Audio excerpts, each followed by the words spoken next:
My name is Victor Frankenstein. From my earliest youth, I burned with a hunger to unlock the very secrets of life. In my pursuit of knowledge, I crossed boundaries no man was meant to cross. In secret, I gathered the remains of the dead, building a form with my own hands.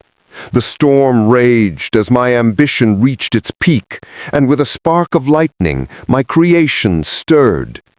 But when its eyes opened, I felt no triumph, only dread. I had given life, but not beauty. Terrified by the being I had made, I fled from it. Alone and abandoned, my creature wandered the wilderness. He searched for warmth, for kindness, but wherever he turned, he was met with hatred. Villagers drove him away with fire and stones until his heart filled with sorrow and bitterness. At last, he found me. With a voice trembling between rage and grief, he pleaded, "Make me a companion, someone who will not recoil at my face. Do this, and I will trouble you no more." For a moment, I wavered. But in the end, I destroyed the second being, tearing away his last hope. His sorrow turned to fury, and he swore vengeance on me. One by one, he struck down those I loved. My bride, Elizabeth, was taken from me on our wedding night.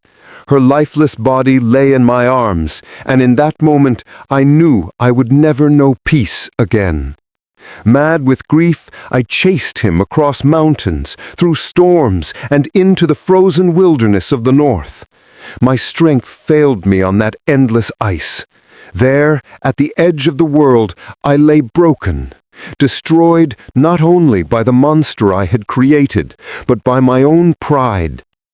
Yet even in victory, my creature wept. He stood over me, mourning the Maker who had cursed him with life.